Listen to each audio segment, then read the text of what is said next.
Hello student, আমার প্রিয় ছাত্ররা, আশা করি তোমরা সবাই ভালো আছো। পড়াশোনাও চলছে। আজকে আমরা পড়াবো সমাজের একটা গুরুত্বপূর্ণ বিষয় নিয়ে, যেটা আমাদের বায়োলজিতেও অন্তর্ভুক্ত। আমরা দেখি অনেক পরিবারের মধ্যে, অনেক রাজ্যে, অনেক গ্রামে, অনেক শহরে এখনো মেয়েদের কোনো দম্পতির যদি কন্যা সন্তান হয়, আমরা তার মাকে দায়ী করি। অর্থাৎ তার যে মেয়ে হয়েছে, মেয়ে হওয়ার জন্য তাকে লাঞ্ছনা গঞ্জনা এইসব পেতে হয় সেই গৃহবধূকে বা সেই মহিলাকে, যে মা হয়েছে। আদৌ কি এই কন্যা সন্তান পুত্র সন্তান হওয়ার জন্য মেয়েরা কি দায়ী? আজ আমরা সেই বিষয়ে পড়ব। আমরা পড়ব সেক্স ডিটারমিনেশন ইন ম্যান, অর্থাৎ লিঙ্গ নির্ধারণ। এই সেক্স ডিটারমিনেশন ইন ম্যান না হয়ে আমি আগে ছোট্ট একটু কথা বলে নিই। শুধু হচ্ছে সেক্স ডিটারমিনেশন। কিছু কিছু ক্ষেত্রে, কিছু কিছু নয়, আমরা সেক্স ডিটারমিনেশনকে দুটো ভাগে ভাগ করছি। একটা ভাগ হচ্ছে নন জেনেটিক্যালি, আর একটা হচ্ছে জেনেটিক্যালি। নন জেনেটিক্যালি সেক্স ডিটারমিনেশন কিছু প্রাণীদের ক্ষেত্রে দেখা যায়, যেমন টার্টল, অ্যালিগেটর, স্নেল, এদের ক্রোকোডাইল। এদের ক্ষেত্রে তাপমাত্রার উপর ডিপেন্ড করে তাদের লিঙ্গ মেল হবে না ফিমেল হবে। কারোর ক্ষেত্রে তাপমাত্রা বাড়লে মেল হয়, তাপমাত্রা কমলে ফিমেল। কারোর আবার তাপমাত্রা কমলে মেল, তাপমাত্রা বাড়লে ফিমেল। কিন্তু এখানে জিনের কোনো ভূমিকা নেই। আর যেটা জেনেটিক্যালি হয়, জেনেটিক্যালি সেক্স ডিটারমিনেশন হয়, সেখানে জিনের ভূমিকা আছে। সেখানে জিনের ভূমিকা আছে। সেই জিনের ভূমিকায় মানুষের ক্ষেত্রে সেই জিনের ভূমিকা আছে। মানুষের ক্ষেত্রে সেক্স ডিটারমিনেশন ইন ম্যান আমরা যে পড়ব, সেখানে আমি দুটো ভাগে একে ভাগ করছি। একটা হচ্ছে primary primary sex determination, sex determination, আর সেকেন্ডারি সেক্স ডিটারমিনেশন।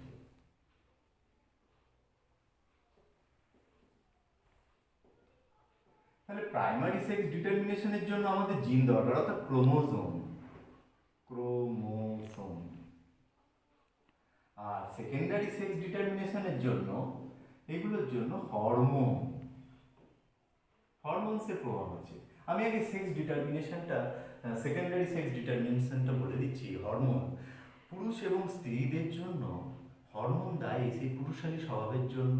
যেমন হচ্ছে ছেলেদের ক্ষেত্রে, পুরুষের ক্ষেত্রে মেল যে হরমোন তার নাম হচ্ছে টেস্টোস্টেরন।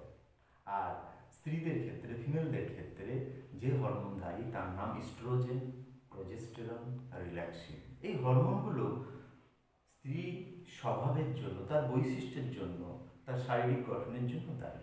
কিন্তু আমার পড়ানোর বিষয় প্রাইমারি সেক্স ডিটারমিনেশন, অর্থাৎ ক্রোমোজোম। আমরা ক্রোমোজোমকে আগে দুটো ভাগে ভাগ করছি। এক হচ্ছে অটোজোম, আর দুই হচ্ছে অ্যালোজোম। অ্যালোজোমকে আমরা বলি আরো একটা নাম সেক্স ক্রোমোজোম।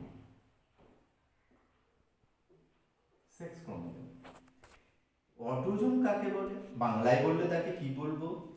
মানে হচ্ছে দেহ ক্রোমোজোম। বাংলায় বললে দেহ ক্রোমোজোম, অর্থাৎ যে ক্রোমোজোমগুলো আমাদের বডি মানে দেহজ বৈশিষ্ট্য নির্ধারণ করে, বডি ক্যারেক্টার, দেহজ বৈশিষ্ট্য নির্ধারণ করে, তাকে আমরা বলবো অটোজোম। আর যে ক্রোমোজোম আমাদের লিঙ্গ নির্ধারণ করে, অর্থাৎ আমি পুরুষ না আমি স্ত্রী হব, সেটা নির্ধারণ করে, তাকে বলবো সেক্স ক্রোমোজোম বা অ্যালোজোম। তাহলে আমাদের ক্রোমোজোম সংখ্যা হচ্ছে 46, মানে ডিপ্লয়েড ক্রোমোজোম সংখ্যা 2n সমান 46। তাহলে এর মধ্যে অটোজোম আছে 2n সমান এখানে 44 মানে 22 জোড়া, 12 পেয়ার্স, 22 জোড়া বা 44টি অটোজোম আছে। আর সেক্স ক্রোমোজোম আছে বা অ্যালোজোম আছে 1 পেয়ার।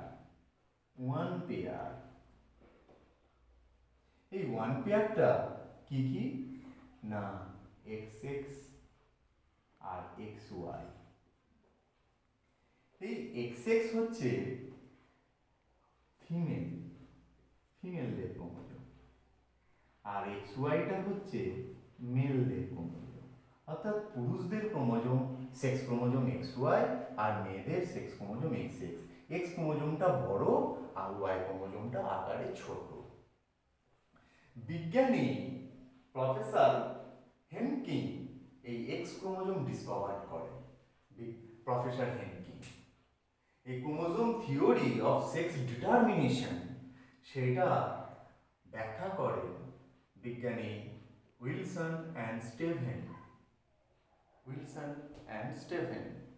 আমরা তাহলে কি দেখলাম, যেখানে 46টি ক্রোমোজোমের মধ্যে 44টি হচ্ছে অটোজোম আর XX সেক্স ক্রোমোজোম থাকলে তাহলে সেটা হবে ফিমেল, আর 44 লিখছি এখানে অটোজোম A প্লাস XY যদি থাকে তাহলে সেটা হবে মেল, পুরুষ।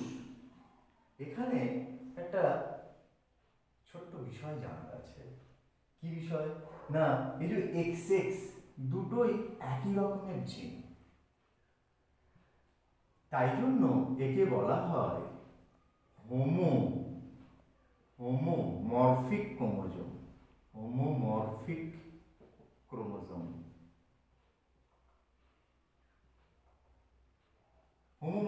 মানে দুটোই সেম আছে XX, কিন্তু পুরুষদের ক্ষেত্রে একটা X আছে একটা Y আছে, তাই জন্য এটাকে বলা হয় হেটারোমরফিক ক্রোমোজোম। পুরুষদের সেক্স ক্রোমোজোমটাকে বলা হয় হেটারোমরফিক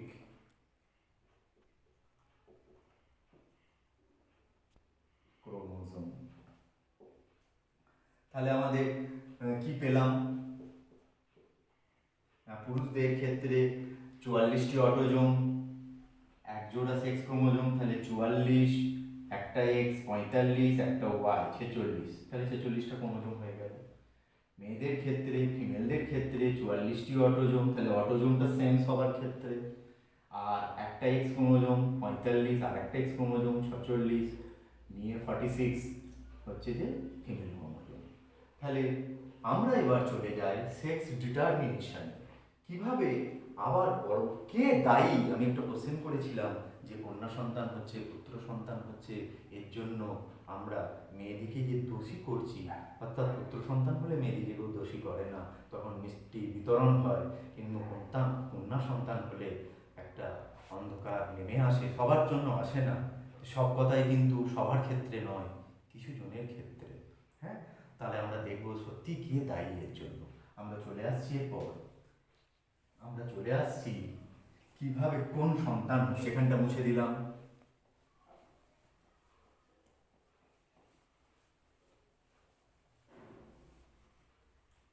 মানুষের যে লিঙ্গ নির্ধারণ পদ্ধতি সেটা হচ্ছে XX XY পদ্ধতি। XX ফিমেল আর XY পদ্ধতি বা প্রসেস। এই পদ্ধতিতে মানুষের ক্ষেত্রে সেক্স ডিটারমিনেশন করা হয়। এটা 1956 খ্রিস্টাব্দে বিজ্ঞানী টিজিও এবং লেভেন এটি আবিষ্কার করে। তাহলে আমি এখানে লিখছি ফাদার, মাদার, যাদের ক্রোমোজোম সংখ্যা আমি পেয়েছি 46, অর্থাৎ 44টি অটোজোম ফাদারের আর এক্স ওয়াই সেক্স ক্রোমোজোম। মাদারের তাই 46 ক্রোমোজোম মানে 23 পেয়ার্স। এগুলো হচ্ছে diploid 44 autosome and XX sex chromosome নিয়ে 46। এটা আমরা আগেই জেনেছি। এরপর এর থেকে কি হচ্ছে, মিয়োসিস বিভাজন। কারণ মিয়োসিস বিভাজন হওয়ার মাধ্যমে আমাদের গ্যামেট সৃষ্টি হয়। পুরুষের ক্ষেত্রে গ্যামেট সৃষ্টির পদ্ধতিকে বলা হয় স্পারমাটোজেনেসিস। স্পারমাটোজেনেসিস, স্পারমাটোজেনেসিস। তাহলে স্পারমাটোজেনেসিসের মাধ্যমে যে গ্যামেট উৎপন্ন হলো সেটা কেমন হতে পারে, এতে 22 মানে অর্ধেক, 44-এর অর্ধেক 22-এ, আর দুটো সেক্স ক্রোমোজোম, তার মধ্যে একটা সেক্স ক্রোমোজোম এসেছে এক্স, আর একটাও 22A প্লাস ওয়াই, দুটো সেক্স ক্রোমোজোম আছে, তাই দুটো গ্যামেট উৎপন্ন হয়েছে। এগুলো হচ্ছে স্পার্ম।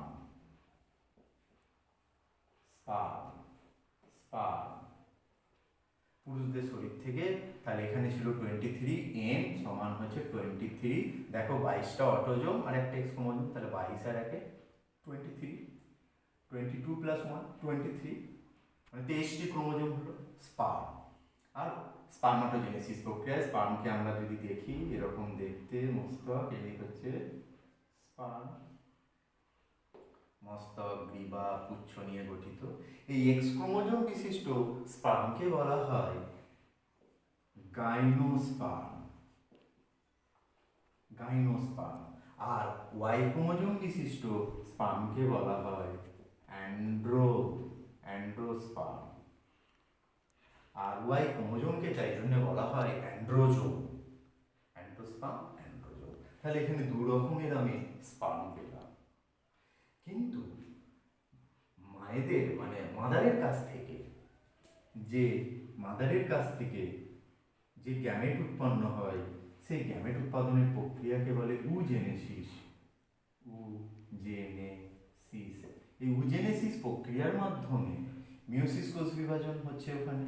উজেনেসিস প্রক্রিয়ার মাধ্যমে যে ওভাম উৎপন্ন হয় তার ক্রোমোজোম সংখ্যা n সমান 23, সেখানে এর অর্ধেক হয়ে যাচ্ছে। তাহলে 44-এর অর্ধেক 22A প্লাস এক্স। তাহলে এই একটা ওভাম তৈরি হচ্ছে বা এগ তৈরি হচ্ছে, এটাকে আমি বলছি ওভাম বা এগ। তাহলে মেয়েদের শরীরে যে ওজেনেসিস প্রক্রিয়ায় প্রতি মাসে যে এগটা আসছে সেটা সবসময় এক্স ক্রোমোজোম বিশিষ্ট।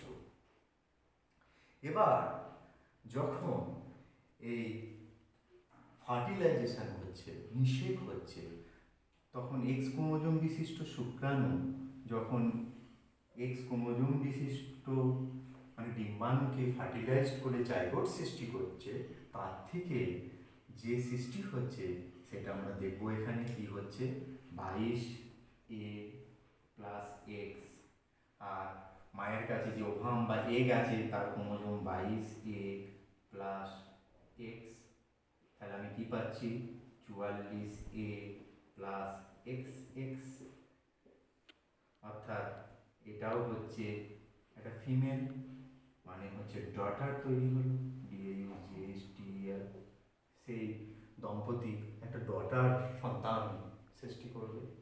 আর যদি এই স্পার্মটা, এই ওয়াই অ্যান্ড্রোস্পার্মটা, যদি এই ওভামটাকে ফার্টিলাইজড করে তাহলে যেটা পাবো আমরা, যে জাইগোটটা পাবো সেটা কি হবে, তাহলে 22A plus X, 22A plus Y,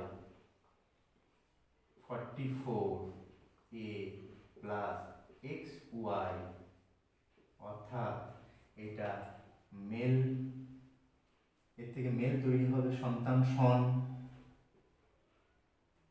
তাহলে দেখতে পাচ্ছি মায়ের শরীরে যা আছে তাই হচ্ছে এক্স ক্রোমোজোম বিশিষ্ট ওভাম বা এগ। কিন্তু পিতার কাছে আছে এক্স ক্রোমোজোম বিশিষ্ট স্পার্ম মানে গাইনোস্পার্ম, ওয়াই ক্রোমোজোম বিশিষ্ট স্পার্ম অ্যান্ডোস্পার্ম। তাহলে এক্স ক্রোমোজোম স্পার্ম যদি এক্স ক্রোমোজোমকে ফার্টিলাইজ করে তাহলে কন্যা সন্তান হচ্ছে। তাহলে কন্যা সন্তানের জন্য দায়ী যদি কেউ থাকে বাবা দায়ী, মায়ের তো সবসময় এক্স ক্রোমোজোম। পুত্র সন্তান হওয়ার জন্য যদি দায়ী থাকে বাবা দায়ী, কারণ ওয়াই ক্রোমোজোম আসছে, মায়ের কাছে এক্স ক্রোমোজোম, এক্স ওয়াই মিলিত হচ্ছে, নিয়ে 44টি অটোজোম আর এক্স ওয়াই সেক্স ক্রোমোজোম, পুত্র সন্তান হচ্ছে। তাহলে এখানে পুত্র সন্তান এবং কন্যা সন্তান সব ক্ষেত্রে বাবাই দায়ী, কারণ মেয়েদের শরীরে যে ওভাম উৎপন্ন হয় সবসময় এক্স ক্রোমোজোম বিশিষ্ট ওভাম। তাহলে এখন একটা পাজেল করার জন্য কোশ্চেন দেয়। কেমন কোশ্চেন? ছাত্ররা হয়তো এই কোশ্চেন দেখে ভয় পেয়ে যায় যে কী হবে অ্যান্সারটা, কী হবে। বললো কোনো পিতা মাতার তার অলরেডি আগে 2টি মেয়ে আছে, তারপরেও তার মা সন্তান সম্ভবা, তার মায়ের বাচ্চা হবে। আচ্ছা, কত পার্সেন্ট পুত্র সন্তান হবার সম্ভাবনা, কত পার্সেন্ট কন্যা সন্তান হবার সম্ভাবনা আছে বলো তো? এরকম একটা কোশ্চেন এলো। সে দেখলো আগে মেয়ে হয়ে আছে, তাহলে মানে কি হবে কি হবে, সে কনফিউজ হয়ে যাচ্ছে ছাত্র। তাহলে এখানে তোমাদের উত্তর হবে যে 50-50, কারণ মায়ের কাছ থেকে এক্স ক্রোমোজোম, বাবার কাছ থেকে এক্স ওয়াই, কোন এক্স ক্রোমোজোমটা আসবে না ওয়াই ক্রোমোজোমটা আসবে সেটা তো জানতে পারা যাচ্ছে না। তাই কন্যা সন্তান যতই থাকুক তার আবার কন্যা সন্তান হতে পারে, 50% চান্স আছে, আর পুত্র সন্তানও হতে পারার 50% চান্স আছে। তাহলে এখান থেকে আমরা আজকে জানতে পারলাম লিঙ্গ নির্ধারণ প্রক্রিয়া মানুষের, যে লিঙ্গ নির্ধারণেতে পিতার ভূমিকায় সবচেয়ে বেশি, কারণ ওখানে 2 রকমের আমরা জ্ঞান পাচ্ছি। এরপরে আমরা আমরা কিছু কিছু ক্ষেত্রে যমজের কথা দেখেছি, যমজ সন্তান হয়, যদিও এটা সেক্স ডিটারমিনেশনের সঙ্গে সম্পর্কিত নয়, তবুও আমি বলছি যে আইডেন্টিক্যাল যমজ আর নন আইডেন্টিক্যাল যমজ। আইডেন্টিক্যাল যমজের ক্ষেত্রে দেখি যে একটা শুক্রাণু একটা হচ্ছে ডিম্বাণুকে ফার্টিলাইজড করলো, জাইগোটটা উৎপন্ন হলো, জাইগোটটা সমান 2 ভাগে বিভক্ত হলো, তার থেকে যে 2টি সন্তান, সে হতে পারে 2টি পুত্র সন্তান, হতে পারে 2টো মানে কন্যা সন্তান, তাকে বলা হয় আইডেন্টিক্যাল যমজ। আর হচ্ছে যে কোনো কারণে যদি 2টো শুক্রাণু 2টো ডিম্বাণুকে ফার্টিলাইজ করে ফিমেল বডিতে, ফ্যালোপিয়ান নালী অ্যাম্পুলাতে, তাহলে 2টো শুক্রাণু হতে হবে, 2টো ডিম্বাণু হতে হবে। তাহলে 2টো শুক্রাণু 2টো ডিম্বাণুকে ফার্টিলাইজড করলে তার থেকে যে জাইগোট হবে, সেখানে একটি ছেলে একটি মেয়ে হতে পারে, একটি কন্যা সন্তান একটি পুত্র সন্তান, দুটোই কন্যা সন্তান, দুটোই পুত্র সন্তান, একটি ফর্সা মেয়ে, একটি কালো একটু সামবর্ণ কালো পুত্র, একে বলে নন আইডেন্টিক্যাল টুইন যমজ। যদি এর সঙ্গে কোনো সম্পর্ক নেই, আমি তবু একটু বলে রাখলাম। তাহলে আমি ক্লিয়ার করতে পেরেছি স্টুডেন্টকে। আমার মনে হয়েছে যে কিভাবে লিঙ্গ নির্ধারণ করা যায় মানুষের, সেটা তোমরা এবার বাড়িতে একবার বইটা পড়ো আর এটা দেখো, এই ভিডিওটা তোমরা দেখো, বারবার দেখো। আশা করি তোমাদের যা যা প্রবলেম ছিল সেগুলো সমাধান হবে। ঠিক আছে, ভালো থেকো।